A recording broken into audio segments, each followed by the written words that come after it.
Ma'am இப்போ நம்ம ரிஷப லக்னத்தில் பிறந்தவங்களுக்கு 9 திசைகள் நடக்கும்பொழுது என்ன மாதிரி பலன்கள் தரக்கூடியது அப்படிங்கிறத பார்க்கலாம். அதே சமயம் அந்த 9 திசைகள் நடக்கும்போது எந்தெந்த கோயில் வழிபாடு பிரத்யேகமாக பண்ணால் அவங்க லைஃப் பெட்டராக இருக்கும் அப்படிங்கிறதையும் பார்க்கலாம் மேம். அந்த வரிசையில் இப்போ ரிஷப லக்னத்தில் முதல்ல சூரிய திசை.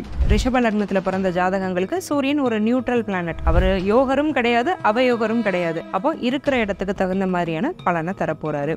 இப்போ ரிஷப லக்னத்தில் இருக்கவங்க சூரிய திசை நடக்கும்போது என்ன கோயில் பிரத்யேகமாக வழிபட்டால் அவங்களுக்கு லைஃப்ல ஒரு நல்ல விஷயங்கள் நடக்கும்? ஸ்ரீவைகுண்டம் டெம்பிள். இது எங்க இருக்கு அப்படின்னு கேட்டீங்கன்னா தூத்துக்குடி மாவட்டத்துல இருக்கு. சந்திர திசை நடக்கும் பொழுது சந்திரன் அப்படிங்கிறவர் இந்த ரிஷப லக்னத்துக்கு ஒரு முரண்பாடான கிரகம். என்ன காரணம் அப்படின்னு கேட்டீங்கன்னா செவ்வாய் திசை நடக்கும் பொழுது செவ்வாய் சனியோடையோ ராகுவோடையோ சேரும்போது 8-12 மறையும் போது 12 ஆட்சியானாலும் பிரச்சனை தான். சாப்பாடு, தூக்கம், தாம்பத்தியம், இந்த இதுல எல்லாத்துலயுமே பிரச்சனைங்கிறது இந்த செவ்வாய் கொடுப்பாரு. இப்போ ரிஷப லக்னத்தில் பிறந்தவங்க ராகு திசை நடக்கும் பொழுது ரிஷப லக்னத்துல பிறந்தவங்களுக்கு ராகு அப்படிங்கிறவர் பாசிட்டிவான பிளானட் தான். ஏன்னா சுக்கிரனுக்கும் ராகுவுக்கும் எந்த பிரச்சனையும் கிடையாது. குரு திசை நடக்குது அப்படிங்கும் போது 7ஆம் அதிபதியான செவ்வாயும் வீக்கா இருந்து 11ல குரு இருந்துட்டாருன்னா கண்டிப்பா 2 திருமண யோகத்தையும் தேவையில்லாத அஃபேர்ஸ் அப்படிங்கிறதையும் குரு திசையில கொண்டு வந்துடும். சனி திசை நடக்கும் பொழுது பொதுவாகவே சனி திசை அப்படின்னா எல்லாருமே பயப்படுவாங்க. பட் சனி நல்லது செய்யக்கூடிய ஒரு முக்கியமான லக்னம் அப்படின்னா ரிஷப லக்னம். புதன் திசை நடக்கும் பொழுது இப்போ இவர் இந்த புதனாகப்பட்டவர் மேக்சிமம் எந்த இடத்துல இருந்தாலுமே நல்லதை தான் செய்வார். 1 or 2 காம்பினேஷன்ஸை தவிர்த்து. கேது திசை நடக்குது அப்படிங்கிற பட்சத்தில் இந்த கேதுவாகப்பட்டவர் லக்னத்துல சுக்கிரனோட இருக்கும் போதும் குருவோட சேர்ந்து இருக்கும் போது கேல யோகத்தை கொடுப்பார். உச்ச குருவோடலாம் சேர்ந்திருந்தாருன்னா கூட நல்லா தான் இருக்கும். இறுதியா சுக்கிர திசை. சுக்கிரன் எங்க இருக்கிறாரு? 1ஆம் இடத்தோட அதிகமா சம்பந்தப்படுறாரா, 6ஆம் இடத்தோட அதிகமா சம்பந்தப்படுறாரா? இதை தான் நம்ம முக்கியமா பார்க்கணும். இப்போ ரிஷப லக்னத்தில் பிறந்தவங்க சுக்கிர திசை நடக்கும்போது ஒரு பிரத்யேக கோயில் வழிபாடு பண்ணலாம். இந்த கோயில் பண்ணலாம். கடன் தொல்லையில் அதிகமாக மாட்டிக்கிட்டாலோ இல்லை பிஸ்னஸில் லாக் ஆகிட்டாலோ ஒரு கோயிலுக்கு கண்டிப்பாக போகணும். அது என்ன கோயில்னு கேட்டிங்கன்னா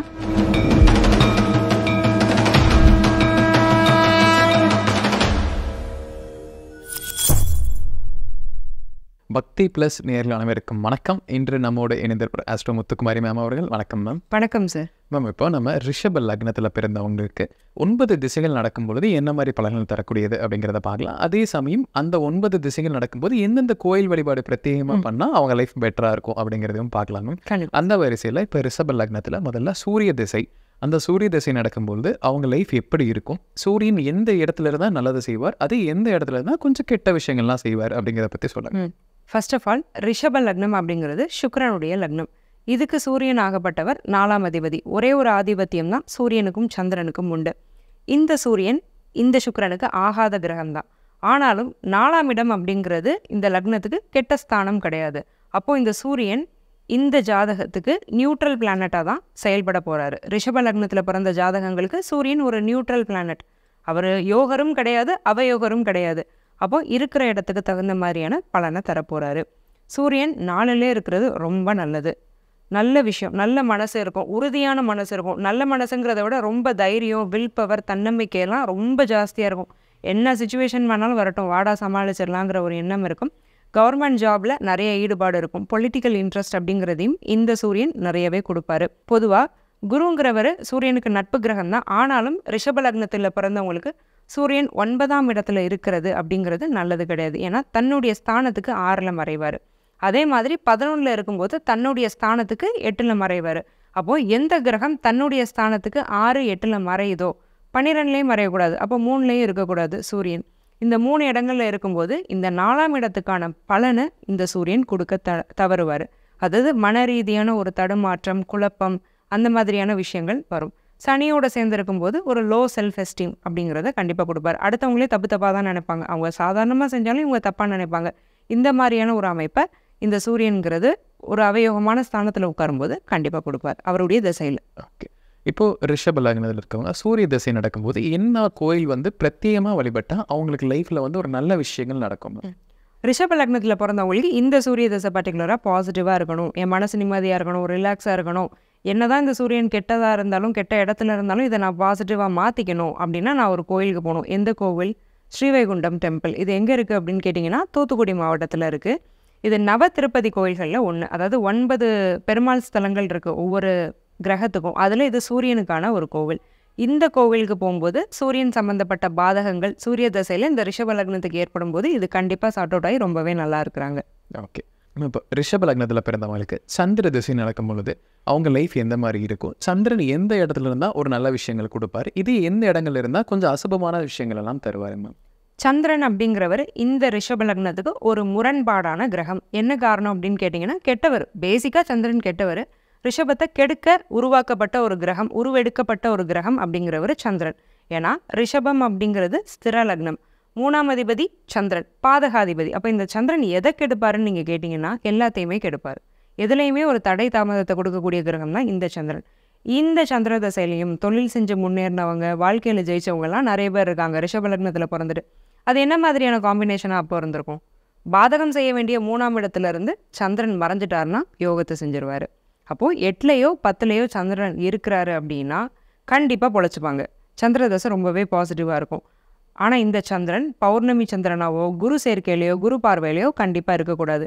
ஏன்னா நீங்கள் பொதுவாக கேட்பீங்க, குரு பார்வை நல்லது தாங்க செய்யும், நீங்கள் என்ன குரு பார்வையில் இருக்கக்கூடாதுன்னு கேட்குறீங்கன்னா, குரு பார்வை ஒரு கிரகத்தை சுபத்துவப்படுத்தும், ஆக்டிவேட் பண்ணிவிடும். இங்கே சந்திரன் கெட்டவர், இவரை ஆக்டிவேட் பண்ணி விடக்கூடாது. இவர் கொஞ்சம் சட்டிலாக கொஞ்சம் மறைஞ்சு இன்டைரக்டாக நல்லா இருக்கிறது தான் இந்த லக்னத்துக்கு சந்திர தசையோட ஒரு நல்ல பலனை கொடுக்கும். சந்திரன் லக்னத்தில் உச்சமாக இருந்தாலோ, வர்க்கோத்தமமாக இருந்தாலோ, பௌர்ணமி சந்திரனாக இருந்தாலோ, சுபகிரகங்களோட தொடர்பில் இருந்தாலும் சந்திர தசை கண்டிப்பாக அவயோக பலன்களை தான் கொடுக்கும். ஓகே. இப்போ ரிஷப லக்னத்தில் பிறந்தவங்க சந்திர திசை நடக்கும்போது எந்த கோயில் வழிபாடு பண்ணிக்கும் பொழுது அவங்க லைஃப்பில் எல்லாமே ஒரு நல்ல விஷயங்கள் நடக்கும்? ரிஷப லக்னத்தில் பிறந்தவங்களுக்கு இந்த சந்திர தசை நடக்கும்போது விஜயாசன பெருமாள் கோவில் அப்படிங்கிற ஒரு கோவில் இருக்குது. இது பாண்டிய மண்டலத்தில் உள்ள நவ திருப்பதியில் சந்திரஸ்தலம். பொதுவாகவே இந்த சந்திரன் வரும்போது எல்லாத்தையும் கெடுப்பாருன்னு நான் சொல்லியிருக்கேன். என்னடா ஒரு தொழில் பண்ணானா அதில் ஒரு தடை, கல்யாணத்தில் ஒரு தடை, குழந்தையில் ஒரு தடை, வேலை வாய்ப்பில் ஒரு தடை, இது இத்தனை தடையும் நீங்கிறதுக்கு இந்த விஜயாசன பெருமாள் கோவிலை போய் இவங்க கண்டிப்பாக வழிபடணும். பர்டிகுலராக இவங்க திங்கக்கிழமையில் போய் வழிபடும் பட்சத்தில் ரொம்பவே நல்லாயிருக்கும். பெருமாளுக்கும் தாயாருக்கும் மல்லிகை பூ வாங்கி அதை பெருமாள் தாயாருக்கு இவங்க அழித்து வழிபடும் போது ரொம்பவே நல்லாயிருக்கும். இப்போ ரிஷப் லக்னத்தில் பிறந்தவங்க செவ்வாய் திசை நடக்கும் பொழுது அவங்க ஜாதகத்தில் செவ்வாய் எங்கே இருந்தால் நல்லது கொடுப்பார், இது எந்த இடத்துல இருந்தால் கொஞ்சம் அசுபமான பலன்கள் தருவார்? ரிஷப லக்னத்துக்கு செவ்வாய் முக்கியமான கிரகம் தான், பட் ரொம்ப நல்லவரும் கிடையாது. 7ஆம் அதிபதி. அப்போது அவருடைய பார்ட்னர் அந்த ரிஷப லக்னத்தோட கூட சேர்ந்து பயணிக்க போகிற வாழ்க்கை துணை யாருங்கிறதே நிர்ணயிக்கிறது இந்த செவ்வாய் தான். ஏன்னா இந்த வாழ்க்கை துணை அப்படிங்கிறவங்க தான் நம்ம வாழ்க்கையை அடுத்து எப்படி எடுத்துகிட்டு போக போகிறோம், நம்ம வாழ்க்கையில் சக்ஸஸ் ஆக போகிறோமா, ஃபெயிலியர் ஆக போகிறோமா, ஃபினான்ஷியலாக மாரலாக எப்படி இருக்க போகிறோம், எல்லாத்தையும் டிசைட் பண்ண போகிறது அவங்க தான். அப்போது இந்த வாழ்க்கை துணை நிர்ணயம் அப்படிங்கிறத கொடுக்குற கிரகமே 7ஆம் அதிபதியான செவ்வாய். அவருடைய பர்டிகுலரான தசை கண்டிப்பாக சில காம்பினேஷன்ஸில் ரொம்பவே நல்லாயிருக்கும். செவ்வாய் குருவோடு சேர்ந்துருக்கிறது ரொம்ப நல்லது. உங்களை விட தரத்தில் கூடின ஒரு கணவனோ மனைவியோ அப்படிங்கிறவங்க கிடைப்பாங்க. தரம் அப்படிங்கிறது பணம் மட்டும் கிடையாது, ஒரு படிப்பாக இருக்கலாம், அவங்களுடைய குணமாக இருக்கலாம், அவங்களோட குடும்பமாக இருக்கலாம். இது எல்லாத்துலேயும் உங்களோட ஒரு கூடின ஒரு பார்ட்னரே கொடுத்துருவார்.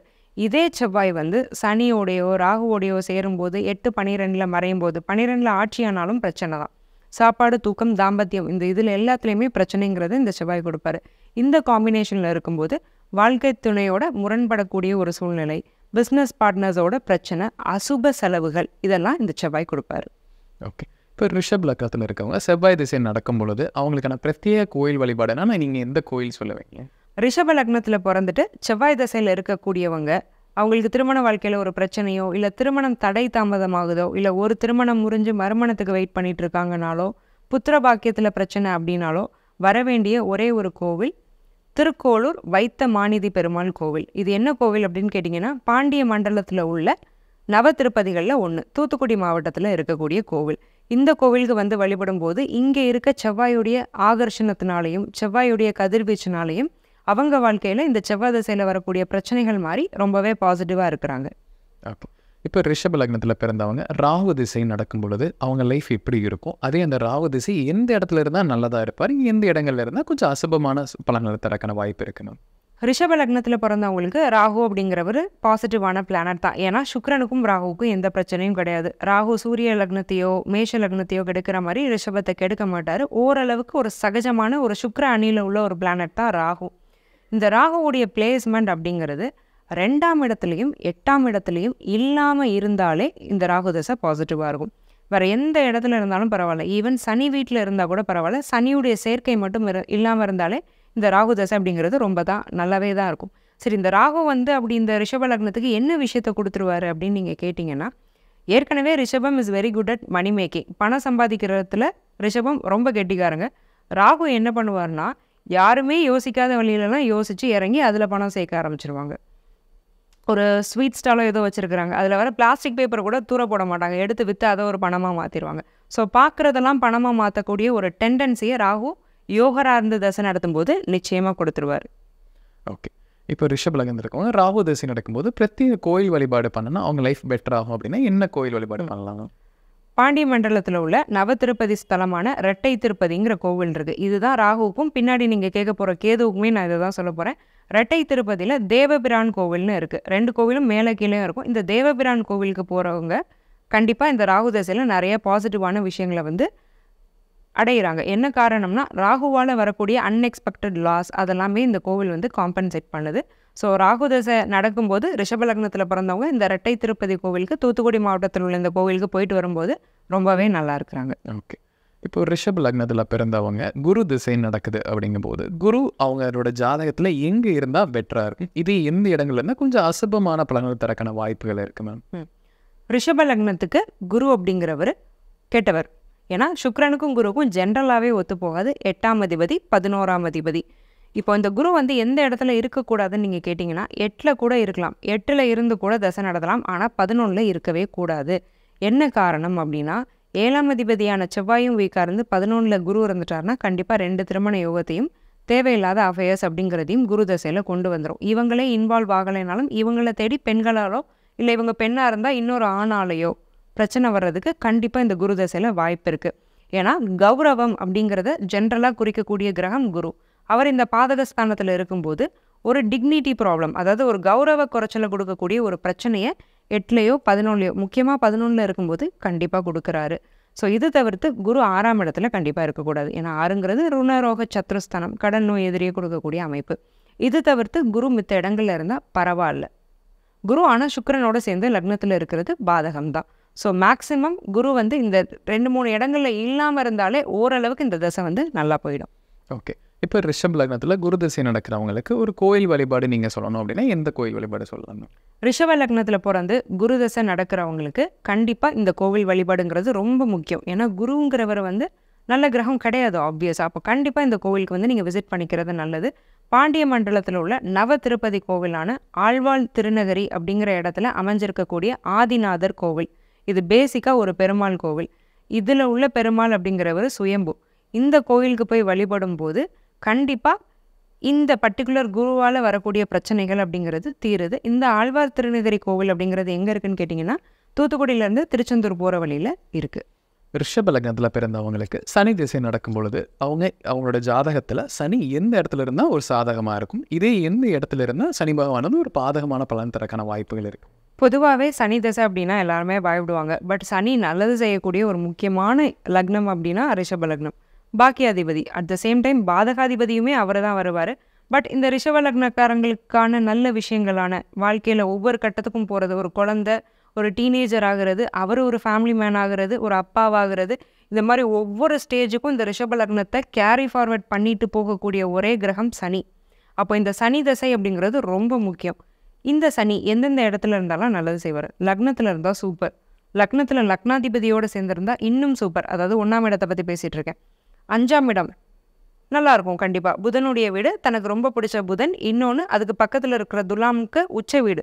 உச்ச வீட்டுக்கு பக்கத்தில் இருக்கக்கூடிய 5ஆம் வீட்டில் உள்ள சனி நல்லது செய்வார். ஆனால் சனி 6ல் இருக்கக்கூடாது. என்னதான் இருந்தாலும் அவர் ஒரு பாவ கிரகம், யோக கிரகமாகவே இருந்தாலும் அப்போ 6ல் உச்சமாயிட்டால் அதிகமான சுயநலம், ஏதோ ஒரு விஷயம் அது பின்னாடியே போகிறது, வாழ்க்கையில் உள்ள மற்ற விஷயங்களை ரசிக்க மறந்துடுவாங்க, கஷ்டத்துக்குள்ளேயே இருப்பாங்க, கொஞ்சம் ரிலாக்ஸ் கூட பண்ண மாட்டாங்க. அந்த மாதிரியான ஒரு அமைப்பு, ஒரு சுமைதாங்கி மாதிரி ஆக்கி விட்டுருவார் சனி. அந்த ஒரு காம்பினேஷன் இருக்கக்கூடாது. 8ஆம் இடத்துல இருக்கக்கூடிய சனி ஆயுளை மட்டும் நல்லபடியாக கொடுப்பாரு. ஆனால் ஒரு சுகமாக ஈஸியாக சம்பாதிக்கக்கூடிய வழி அப்படிங்கிறத சனி கொடுக்க மாட்டார். எங்கே போனாலும் நீங்கள் கஷ்டப்பட்டு உழண்டு ஓடக்கூடிய ஒரு சூழ்நிலையை கொடுத்துருவார். சனி அப்படிங்கிறவர் 12ஆம் இடத்துல இருக்கிறதும் நல்லதில்லை. இந்த இடங்களில் மட்டும் இல்லாமல் சனி வேறு எந்த இடத்துல இருந்தாலுமே குரு பார்வையிலையோ சுக்கிரன் சேர்க்கையிலையோ இருக்கும் பட்சத்தில் நல்லது செய்வார் கண்டிப்பாக. ஓகே. இப்போ ரிஷப லக்னத்தில் பிறந்தவங்களுக்கு சனி திசை நடக்கும் பொழுது பிரத்யேக கோயில் வழிபாடு அப்படின்னா அது என்ன நீங்கள் சொல்லுவீங்க? சனி தசை நடக்கும்போது இந்த ரிஷப லக்னத்தில் பிறந்தவங்க அப்படிங்கிறவங்க கண்டிப்பாக ஒரு கோவில் வழிபாடை பண்ணிக்கும் பட்சத்தில், அதுவும் பிரத்யேகமாக இந்த ரிஷப லக்னத்தோட கனெக்ட் ஆகியிருக்கக்கூடிய சனி ஸ்தலத்துக்கு செல்லும் போது இந்த சனி கொடுக்கக்கூடிய நன்மை அப்படிங்கிறது பல மடங்கு அதிகரிக்கிறது நிதர்சனமான உண்மை. அது என்ன கோவில் அப்படின்னு நீங்கள் கேட்டிங்கன்னா, பாண்டிய மண்டலத்தில் உள்ள நவ திருப்பதி கோயில்களில் ஒன்றான பெருங்குளம் சோரநாதர் டெம்பிள். இது தூத்துக்குடி டிஸ்ட்ரிக்டில் உள்ள ஒரு கோவில். இந்த கோவிலுக்கு சாட்டர்டே போய் வழிபடும் போதும் அந்த கோவிலுக்கு நல்லெண்ணெய் வாங்கி கொடுக்கும் போதும் இந்த சனி திசையில் வரக்கூடிய பாதகங்களும் சாதகங்களாக மாறி நல்லா இருக்கிறாங்க. அப்போ ரிஷப லக்னத்தில் பிறந்தவங்க புதன் திசை நடக்கும் பொழுது அவங்களுடைய வாழ்க்கை எந்த மாதிரி இருக்கும்? அந்த புதன் அவங்க ஜாதகத்தில் எங்கே இருந்தால் நல்லதை கொடுப்பார், எங்கே இருந்தால் கொஞ்சம் அசுபமான பலன் தருவார்? சூப்பர் பிளானட் ஃபார் ரிஷப லக்னம் புதன். ரொம்பவே நல்ல கிரகம், எக்ஸலண்ட்டான பிளானட். 2 5ஆம் அதிபதி, ரெண்டுமே நல்ல ஸ்தானம். இப்போ இவர் இந்த புதனாகப்பட்டவர் மேக்சிமம் எந்த இடத்துல இருந்தாலுமே நல்லதை தான் செய்வார். 1 or 2 காம்பினேஷன்ஸை தவிர்த்து. அதாவது புதன் சனியோட சேரக்கூடாது, ராகுவோட சேரக்கூடாது, புதன் செவ்வாய் காம்பினேஷனும் இருக்கக்கூடாது. புதன் சூரியன் கூட நல்லதை தான் செய்யும். ஏன்னா புதன் எப்போவுமே சூரியனுக்கு பக்கத்தில் ரெவால்வ் ஆகிட்டு இருக்க பிளானட் தான். இந்த காம்பினேஷனில் இருந்தால் மட்டும்தான் புதன் கெடுப்பாரே தவிர புதன் எந்த இடத்துல இருந்தாலும் நல்லதை தான் செய்வார். 2ல் ஆட்சி உச்சமாக இருக்கிறது ரொம்ப நல்ல விஷயம். 5ஆம் இடத்துலையும் ஸ்ட்ராங்காக தான் இருப்பார், தன்னுடைய சொந்த வீடு, அதுவுமே நல்ல விஷயம். லக்னத்தில் இருந்தாலும் நல்லதை செய்வார். 9ஆம் இடமான சனியுடைய வீடு கூட இந்த புதனுக்கு நல்ல ஸ்தானம் தான். 12ல் இருக்கும்போதும் 8ல் இருக்கும்போதும் மட்டும் கொஞ்சம் கேர்ஃபுல்லாக இருந்துக்க வேண்டியது அவசியம். ஓகே. இப்போ ரிஷப் லக்னத்தில் பிறந்தவங்களுக்கு புதன் திசை நடக்கும்போது பிரத்யேக கோயில் வழிபாடு, இந்த கோயிலுக்கு போனால் நல்லது நடக்கும் அப்படின்னா எந்த மாதிரி கோயில் போகலாங்க? ரிஷப லக்னத்தில் பிறந்தவங்க இந்த புதன் தசை நடக்கும்போது குடும்பஸ்தானாதிபதி தனஸ்தானாதிபதியான இந்த புதன் தான் குடும்பத்தையும் பணத்தையுமே இந்த ரிஷப லக்னத்துக்கு கொடுக்க போகிறாரு. இவர் எங்கே உட்கார்ந்துருந்தாலும் இந்த குடும்பம் பொருளாதாரம்ங்கிற விஷயத்தில் இவங்களுக்கு நல்லது நடக்கணும் அப்படின்னு இவங்க விரும்பும் பட்சத்தில் பாண்டிய மண்டலத்தில் உள்ள நவ திருப்பதி கோயில்களில் ஒன்றான திருப்புளியங்குடி இந்த கோவிலில் உள்ள சுவாமியை இவங்க வழிபடணும். சுவாமி பேர் பூமிநாதர். இந்த கோயிலில் ஒரு சிறப்பான ஒரு வழிபாடையும் இவங்க பண்ணணும். அது என்னென்னா, இந்த கோயிலில் எப்போவே பசு இருக்கும். அங்கே ஒரு கோஷாலையும் இருக்குது சின்னதாக. வெளியிலையுமே அந்த கோயில் வாசலே அகத்திக்கீரை அது இதுன்னு வித்துட்ருப்பாங்க. அந்த பொருட்களை வாங்கி அந்த பசுவுக்கு கொடுத்துட்டு அதுக்கப்புறம் போய் இவங்க சுவாமி வழிபாடு பண்ணிட்டு வரும்போது குடும்பம் பொருளாதாரம் இதில் உள்ள பிரச்சனைகள்லாம் நீங்கி இந்த புதன் தசை இன்னமுமே யோகமாக இவங்களுக்கு அமையுது. ஓகே. இப்போ ரிஷப லக்னத்தில் பிறந்தவங்களுக்கு கேது திசை நடக்குது அப்படிங்கிற பட்சத்தில் அந்த கேது அவங்களுக்கு எந்த மாதிரி பலன் தருவார்? நல்லதை செய்வாரா இல்லை கொஞ்சம் கெட்டதை கொடுப்பாரா? ரிஷப லக்னத்துக்கு கேது என்ன செய்ய போகிறாரு அப்படிங்கிறது கேது இருக்கிற இடம் தான் டிட்டர்மைன் பண்ணும். ஸோ எந்த இடத்துல கேது இருக்கிறாருங்கிறது ரொம்ப முக்கியம். பொதுவாக ரிஷப லக்னத்துடைய குணம் ஆசைப்படுறது, ரசிக்கிறது. இந்த 2லேயும் அதை அப்படியே மாற்றி விடுவார் கேது. எனக்கு எது விதிக்கப்பட்டிருக்கோ அதை கேது நல்ல இடத்துல உட்காராத பொழுது அதை அப்படியே மாற்றி கொடுப்பார். இதுதான் கேதுவுடைய ஒரு முக்கியமான ஒரு பலன். இந்த கேதுவாகப்பட்டவர் லக்னத்தில் சுக்கிரனோட இருக்கும்போதும் குருவோட சேர்ந்திருக்கும் போது கேல யோகத்தை கொடுப்பார். உச்ச குருவோடலாம் சேர்ந்திருந்தாருன்னா கூட நல்லா தான் இருக்கும். ரிஷபத்துக்கு 3ஆம் இடம். ஆனால் 3ஆம் இடத்துல கூட 8ஆம் அதிபதியான குரு தன் வீட்டுக்கு 8ல் மறைவார். அங்கே குருவும் கேதுவும் சேர்ந்திருந்தால் கோடீஸ்வர யோகத்தை கொடுத்துரும். குருவும் கேதுவும் கடகத்தில் இருந்து கேது தசை ரிஷப லக்னத்துக்கு இருக்குதுன்னா அவங்க கோடீஸ்வரர். என்ன மாதிரியான சாதாரண குடும்பத்தில் பிறந்தாலும் பரவாயில்ல, இது ஒரு கோடீஸ்வர யோகத்தை கண்டிப்பாக கொடுத்துரும். அதே மாதிரி இந்த கேதுவாகப்பட்டவர் 6ஆம் இடத்துல இருக்கிறது நல்லது. பிஸ்னஸில் சக்ஸஸ் அப்படிங்கிறத கொடுத்துரும். 11th ஹவுஸில் இருக்கும்போதும் நல்லதை செய்வார். பட் ஆனால் கேது தசை நடக்கும்போது 11th ஹவுஸ்லேருந்து நடக்குதுன்னா பார்ட்னர்ஸை நம்பி தொழிலில் இறங்கக்கூடாது. ஸோ இதுதான் கேதுவுடைய காம்பினேஷன்ஸ். இந்த மாதிரி தான் ரிஷப லக்னத்துக்கு வேலை செய்யும். ஓகே. இப்போ ரிஷப லக்னத்தில் பிறந்தவங்க கேது திசை நடக்கும்போது ஒரு பிரத்யேக கோயில் வழிபாடு பண்ணலாம் அப்படின்னா எந்த கோயில் வழிபாடு பண்ணலாம்? அகெயின் அந்த ரெட்டை திருப்பதி டெம்பிள் தான். நான் ராகுவுக்கும் அதே கோவிலை தான் சொல்லியிருக்கேன். அதே கோவிலுக்கு தான் இந்த கேது தசை நடக்கிறவங்களும் போய் வழிபடும் போது ஒரு நல்ல பலன் அப்படிங்கிறது கிடைக்கும். என்ன காரணத்துக்காக இந்த ரெட்டை திருப்பதி அப்படின்னு கேட்டிங்கன்னா, கீழே ஒரு கோவில் இருக்கும், மேலே ஒரு கோவில் இருக்கும். ஸோ கீழே உள்ள கோவில் ராகுலுக்கும் மேலே உள்ள கோவிலுங்கிறது கேதுவுக்கும் டெடிகேட் பண்ணப்பட்ட ஒரு கோவில். இங்கே போய் இந்த 2 கிரகங்களையும் ஒரு சேர வழிபடும் போது கேது தசை அப்படிங்கிறது நல்லது செய்யும். ஏன்னா கேதுவுடைய பலன் ராகுவை பொறுத்து, ராகுவுடைய பலன் கேதுவை அனுசரித்து தான் நடக்கும். அப்போ இந்த 2 கோவிலுக்குமே ரெட்டை திருப்பதிக்கு போய் வழிபட்டுக்கிறது நல்லது. ரெட்டை திருப்பதி திருநெல்வேலி பக்கத்தில் இருக்கக்கூடிய ஒரு முக்கியமான நவ திருப்பதி ஸ்தலம். இப்போ ரிஷப் லக்னத்தில் பிறந்தவங்க இறுதியாக சுக்கிர திசை, அந்த சுக்கிர திசை நடக்கக்கூடிய காலகட்டத்தில் அவங்களுக்கு சுக்கிரன் நல்லதை செய்வாருங்களா இல்லை கெட்டதை செய்வாருங்களா? ரிஷப லக்னத்துக்கு சுக்கிரன் கண்டிப்பாக நல்லதை தான் செய்வார். ஆனால் 6ஆம் அதிபதியும் சுக்கிரன் தான். அப்போ சுக்கிரன் எங்கே இருக்கிறாரு? 1ஆம் இடத்தோடு அதிகமாக சம்மந்தப்படுறாரா, 6ஆம் இடத்தோடு அதிகமாக சம்மந்தப்படுறாரா? இதை தான் நம்ம முக்கியமாக பார்க்கணும். 6ஆம் இடத்துல கண்டிப்பாக சுக்கிரன் இருக்கும்போது நல்ல கிரகம் லக்னாதிபதியாகவே இருந்தாலும் 6க்குள்ளே சில நெகட்டிவாக சுக்கிரன் கொடுக்க தான் செய்வார். லக்னத்தில் இருந்தானா சூப்பர் வெரி குட். லக்னம்னா நம்ம தான், நம்மளே நல்லா தான் இருக்கும், சகலமும் நம்மகிட்ட இருக்குது, நம்மளை வச்சு தான் எல்லாமே. அப்போ சூப்பராக இருக்கும், எல்லாமே கிடைக்கும். சுக்கிரதசை லக்னத்திலேருந்து நடக்கும்போது 1 2 இல்லை, ஒவ்வொரு மனிதனுக்கு வாழ்க்கைக்கு என்ன தேவை அதே மீறி அவன் எதுவும் நினச்சா கூட அதுவும் கிடைக்கும். ஈவன் தெய்வ அனுகிரகம் கூட அதிகமாக இருக்கும் சுக்கிரன் ரிஷபத்தில் இருக்கும்போது. ஆனால் 6ஆம் இடத்துல இருக்கும்போது அவருடைய பணம் அவருக்கு பயன்படாமல் மற்றவங்களுக்கு பயன்படும். மற்றவங்கன்னா ஊர் பேர் தெரியாதவங்களுக்கு கொடுத்து நம்ம ஏமாந்துருவோம்னா அப்படி கிடையாது. என்னதான் இருந்தாலும் லக்னாதிபதி இல்லையா, அந்த மாதிரி மெத்த கெடுக்க மாட்டார். சொந்தக்காரங்களுக்கு அக்கா தங்கச்சிக்கு கொடுத்து கெட்டேன், பரவாயில்ல, எனிஹவ் நம்ம பிளட் தானே கடைசி வச்சுட்டு போகிறாங்க. அதான் அந்த லக்னாதிபதி 6ஆம் அதிபதியாக இருக்கிறதுக்கும் மற்ற கிரகங்கள் 6ஆம் அதிபதியாக இருக்கிறதுக்கும் உள்ள வித்தியாசம். எனிஹவ் நமக்கு போக தான் தானமும் தர்மமும். எனிஹவ் அந்த இடத்துல நம்ம ஏமாறதான் செய்கிறோம். அதெல்லாம் இல்லாமல் இருக்கணும்னா சில பரிகாரங்களை நம்ம பண்ணிக்க வேண்டியது அவசியம். சுக்கிரன் 8ல் இருக்கிறது நல்ல விஷயம் கிடையாது. ஏன்னா குருவுடைய வீடு, சுக்கிரன் குருவோடு சேர்ந்து இருக்கிறதும் நல்ல விஷயம் கிடையாது. இதை தவிர்த்து வித் காம்பினேஷன்ஸில் மேக்ஸிமம் சுக்கிரன் நல்ல பலனை தான் கொடுப்பார். ஓகே. இப்போ ரிஷப லக்னத்தில் பிறந்தவங்க சுக்கிர திசை நடக்கும்போது ஒரு பிரத்யேக கோயில் வழிபாடு பண்ணலாம்னா இந்த கோயில் பண்ணலாம். ரிஷப லக்னத்தில் பிறந்தவங்க பர்டிகுலராக லக்னாதிபதியான இந்த சுக்கிர தசையே நடக்கும்போது கடன் தொல்லையில் அதிகமாக மாட்டிக்கிட்டாலோ இல்லை பிஸ்னஸில் லாக் ஆகிட்டாலோ ஒரு கோயிலுக்கு கண்டிப்பாக போகணும். அது என்ன கோயில்னு கேட்டிங்கன்னா, பாண்டிய மண்டலத்தில் உள்ள நவ திருப்பதி ஸ்தலங்களில் உள்ள சுக்கிர ஸ்தலமான தென் திருப்பேரை அப்படிங்கிற ஒரு ஊரில் உள்ள ஒரு கோவில். இங்கே உள்ள டயட்டியோட பேர் மகர நெடுங்குலைக்காதன். இவர் யாருன்னா பெருமாள் தான். பெருமாளை தான் நம்ம அங்கே போய் கும்பிட போகிறோம். தூத்துக்குடி திருநெல்வேலி பக்கத்தில் இந்த கோவில் சரௌண்டிங்ஸில் இந்த கோவில் அமைஞ்சிருக்கு. இந்த கோவிலுக்கு வெள்ளிக்கிழமையில போய் நெய் இந்த கோயிலுக்கு வாங்கி கொடுத்து வழிபாடு செஞ்சுக்கிறது நல்லது. இப்போ ரிஷப் லக்னத்துக்கான எல்லா தகவல்களையும் ரொம்ப விரிவாகவும் தெளிவாகவும் பார்த்தோம். கண்டிப்பாக இது நம்ம நேயர்களுக்கு ரொம்ப ஒரு பயனுள்ள கருத்துக்களாக இருக்கும். ரொம்ப நன்றி. நன்றி சார்.